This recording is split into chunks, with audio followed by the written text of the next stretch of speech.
What do you do when someone else's people-pleasing becomes your problem? I mean, you find a solution where everyone gets a choice. You understand that everyone can decide what they want to do for themselves. But the minute you choose for yourself and you stick to your decision, somehow you're the asshole. So let's talk about it. Hi, I'm Veronica, and today I'm going to be reacting to a Reddit post that I found online. Although I'm a licensed therapist, I'm not your therapist, and I'm not the Reddit poster's therapist either. These videos are for educational, discussion, and entertainment purposes only. It is not therapy or individualized advice. I'm only reacting to the information that's shared in the Reddit post, and we're only getting one side of the story with that. And there may be additional context that we don't know about. If you enjoy videos about psychology, relationships, and life lessons learned the hard way, remember to smash that like button, hit subscribe so you can follow along for more, and check out my channel for more videos that I've posted. All right, party people, let's dive in.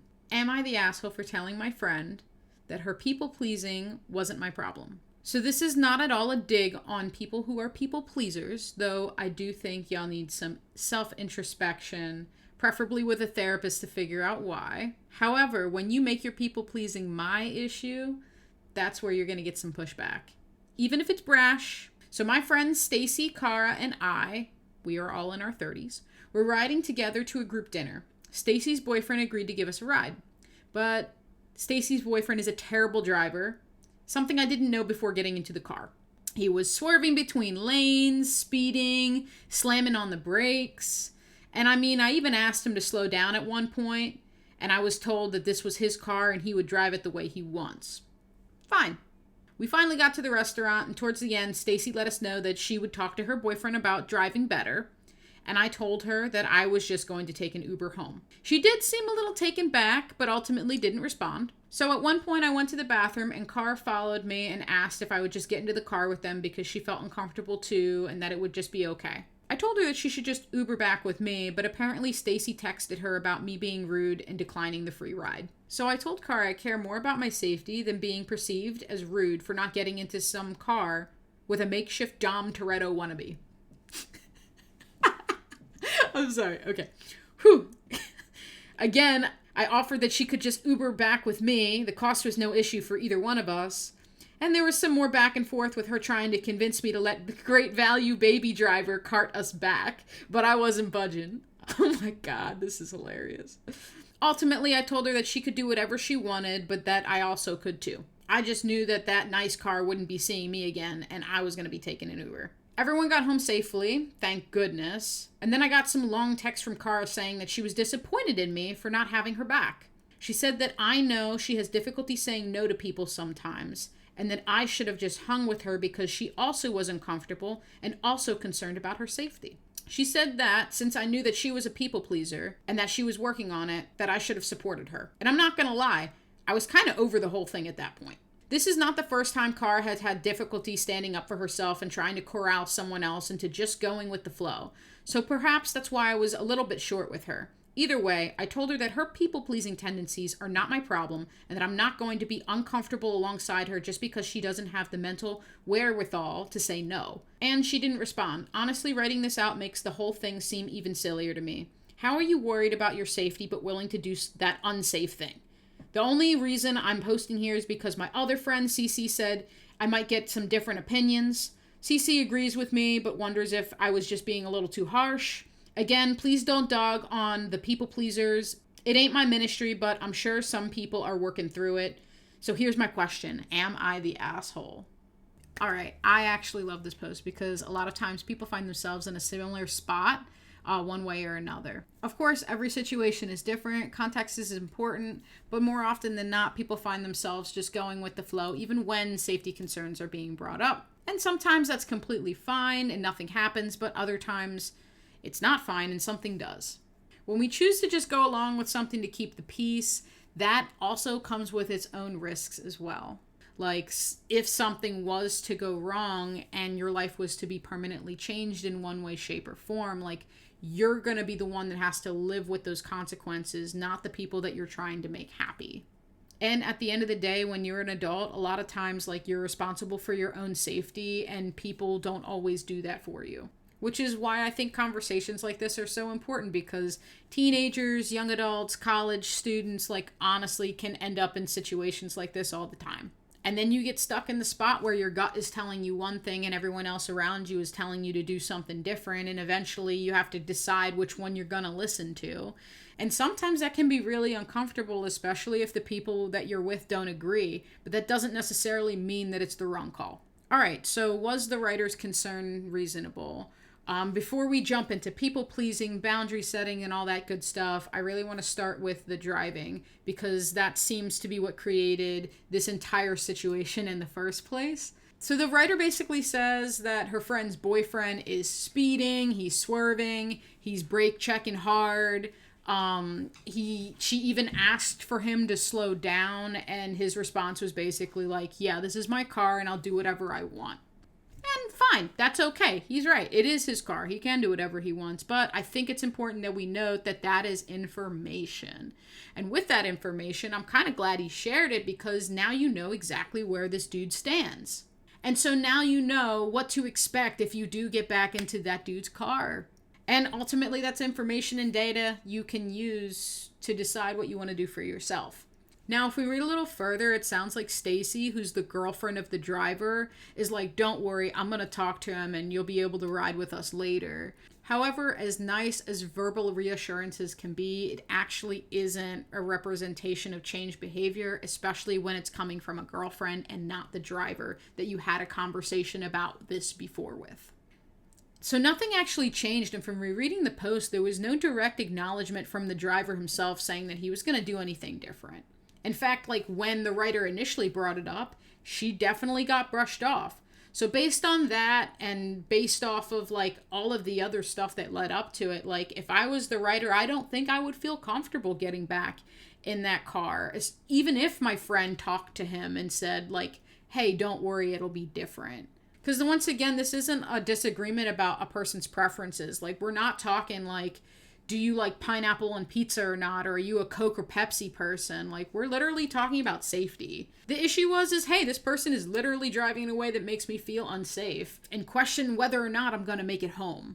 Because once safety enters the chat, people have different risk tolerances. Like, some people are going to be completely fine being a passenger in that guy's car, and other people are going to be like, nah, not for me, I'm going to take an Uber. Neither decision is right or wrong, and either one, like even if you did take an Uber, something bad could happen. There's no guarantee. We don't have a crystal ball. We can't foresee all outcomes of our decisions, but we can decide based off of what is shown, what we're comfortable with. And every individual in this situation has to personally decide what level of risk that they're willing to accept in the situation that they're in. All right, next topic I wanted to hit on, boundary or control. So at this point, the writer decides like, yo, I am not getting back into that car. I am taking an Uber. And personally, I love the way that they handled it. So let's notice what she didn't do. Like, she didn't tell everyone what to do. She didn't lecture everybody. She didn't make a huge scene. She just simply said, I'm taking an Uber. And I think that is as clear as it can get at that point. And I wanted to also point out, like, let's notice how she said it. She didn't say like, I'm thinking about taking an Uber, or I'm considering, or I thought that I might. No, she said, I am taking an Uber. And that is an important distinction, because at that point she has made a decision. And it also highlights the fact that a boundary isn't about what I'm going to tell you to do and I'm going to control you. No, a boundary is set because it's something that I'm going to do. It's a decision I'm going to make and stand by. And at this point, it's about an act of love and self-advocacy, and not really about control. Like, everybody in this situation involved is an adult, and everyone has the opportunity to decide for themselves what it is that they want to do. And from standing back, in my point of view, that's not necessarily the writer abandoning anyone, but instead that is respecting her own boundary and risk tolerances while leaving the door open for her friends if they wanted to join her in her Uber and ultimately decide for themselves what they want to do. So if the story ended there, where the writer was able to say, like, I'm not taking the Uber, and that was that, I don't think we would have much more to talk about. But because the writer's decision wasn't really agreed upon by everyone in the group, I definitely think it gives us more to unpack. All right, next topic. When someone's people-pleasing actually does become your problem. So when we read a little further, it sounds like even after the writer made her decision, Kara follows her into the bathroom to try to convince her to change her mind. And so now we're going from having a conversation about unsafe driving to peer pressure. I also find it pretty interesting too, because it sounds like Kara also was uncomfortable and felt unsafe during that trip.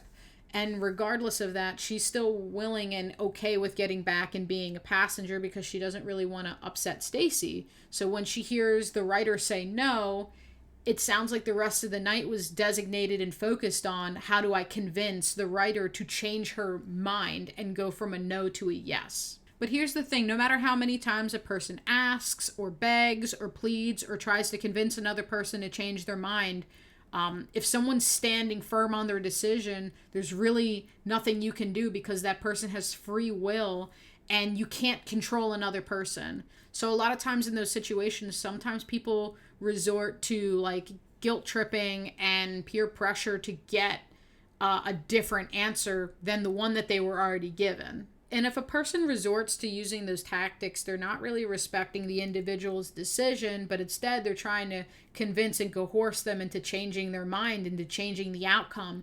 And that's not really respecting another person's autonomy and their ability to decide for themselves. All right, next topic, support versus participation. So it sounds like later when all was said and done and everyone made it home safely, Kara sent a text message saying like, hey, I'm disappointed in you. You know it's really hard for me to say no. You know that people pleasing is one of my weaknesses and I needed your support and you weren't there basically. And I think that's where there's a really important distinction to be made because from my point of view, I think Kara actually did get support. It just wasn't in the form that she wanted. I mean, the writer literally reached out and said like, hey, come with me, join me in this Uber so that you don't feel uncomfortable and unsafe.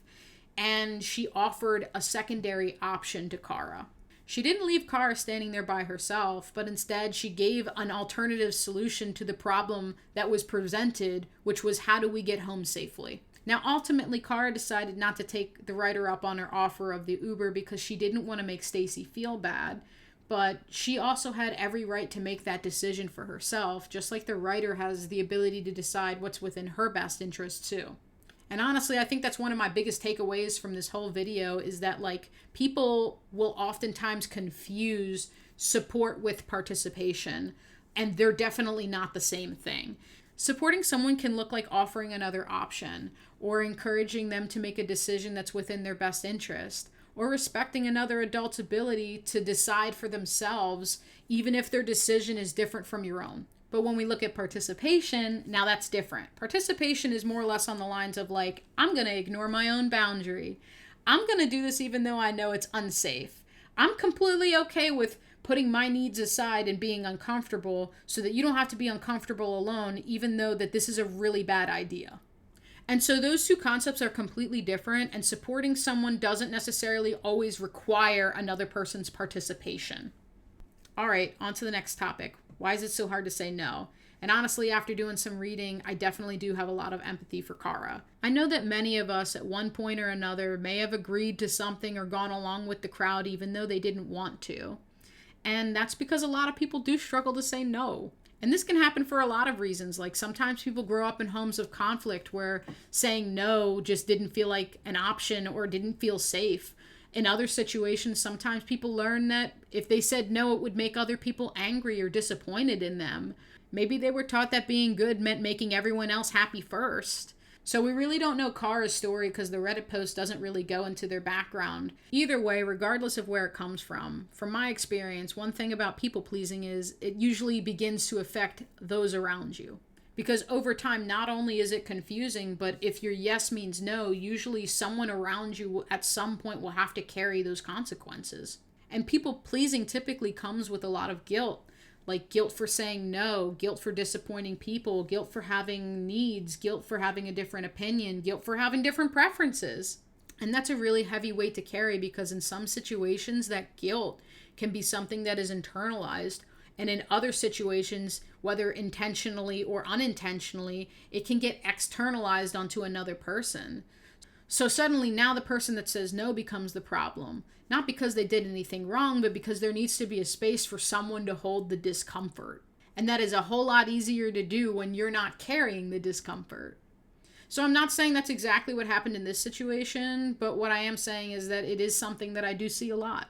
All right, next topic. I wanted to go over the sentence and phrase that a lot of people are kind of debating on of whether or not it deserves like an asshole alarm. And that was when the writer said, your people-pleasing tendencies are not my problem. And when I read that, I was like, whew, that's hot. That's very direct. Could she have said it softer? I mean, probably. I mean, maybe she could have said something like, hey, I really care about you, but I can't make decisions for you, and I can only focus on what I can control. I mean, sure, maybe it would have landed a little better. But here's the thing. I really think context matters here because she already said no multiple times. She explained why. She offered other options, and everyone kept pushing. And even the day after she had already made her decision was still up for debate. And to me, that's like a really important detail because boundaries usually sound polite until people keep pushing them. How many times does someone have to push your boundary before you're allowed to stop explaining yourself? I mean, I think it's kind of funny that someone can push your boundary over and over and over and dig and dig and dig. But the moment you become more direct because you're tired of explaining yourself, now suddenly you're the problem. And think about it, like somebody asks you the same question over and over again. I think you're probably going to get tired of answering at some point. Eventually your answer will get more shorter and it will get more direct, not because you suddenly hate them, but because you've already answered the question before. They're just not accepting the answer. Even while we read the post, we learn that this isn't Kara's first time struggling with boundaries. And I think that matters too, because we're not looking at just one isolated conversation. We're looking at a pattern. I mean, can you give somebody grace? Absolutely. Can you give them empathy? Of course. But that doesn't require your participation in something that you feel is uncomfortable, wrong, and unsafe. Ultimately, you don't have to do something just because someone else struggles to say no. Like, that's not how it works. And from the limited context of this Reddit post, I actually think that the writer did a really good job of supporting Kara instead of participating in the pattern with her. And I think the writer modeled a really good example of what a healthy boundary looks like. Sometimes supporting someone isn't fixing their problems or saving them from their own discomfort. It is just simply showing up and showing what a healthy boundary looks like and allowing for another person to decide and make the decision for themselves. All right, next topic. Something that stuck out to me while I was reading was that everyone seems very focused on the writer and all of the energy was like directed towards that one person who set the boundary. And I think this is a really interesting shift that I happen to see in a lot of situations because everyone's energy goes towards changing the person's boundary instead of changing the behavior that initiated it and caused it to be created to begin with.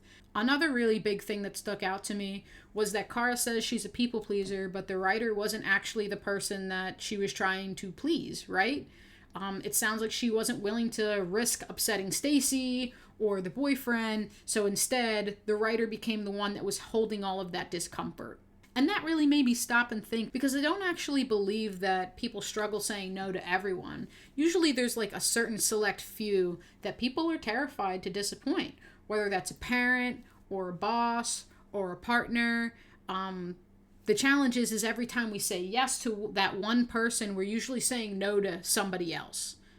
And sometimes if we're not careful, we can end up disappointing the people that we feel emotionally safest with because there's this belief that like they'll still love us even if we do this. They'll forgive us even if we guilt them. And meanwhile, while you're compromising on all these things, you're making that effort to bend over backwards for the person that maybe doesn't have your best interest in mind and you're just afraid of losing their approval. Now, that doesn't make someone a bad person, but I do think it's important that we all ask ourselves from time to time, who am I actually afraid to say no to and what am I afraid of if I do happen to say no? Because sometimes the person that we're protecting the most isn't the person that necessarily earned it, but instead is the person that we're afraid of disappointing. All right, so was the writer the asshole? Personally, I don't think so. Could she have explained it a little softer? Yeah, sure, but the boundary itself wasn't wrong. And at the end of the day, if everyone had just respected that, nothing would have escalated to this point. And she has the right to choose what she wants to do for herself. writer never told anybody that they had to do this. She never forced anyone to do something that they were against doing. And honestly, that's what a healthy boundary is. It's not about controlling everyone else. It's just about controlling yourself and taking responsibility for you. Sometimes setting a healthy boundary for yourself can be hard for someone else to watch too, because in some situations your boundary might be holding up a mirror to something that they're not ready to look into just yet. And so they might disagree with you. They might feel like you're being harsh. They might say a bunch of things, and that's kind of okay, because building healthy boundaries means learning to tolerate someone else's disappointment without abandoning yourself in the process or second guessing your decisions constantly. All right, so now I want to hear from you guys. Would you have gotten back in the car? Or have you ever been in a situation that you didn't want to be in because you didn't want to disappoint a friend? So I'd love to hear your comments below and just get a chance to see your perspective. Everyone be kind in the comments. And if you enjoyed this video, definitely consider giving a like and smashing that subscribe button so that you can see more content in the future. And I look forward to seeing you in my next one. All right, bye.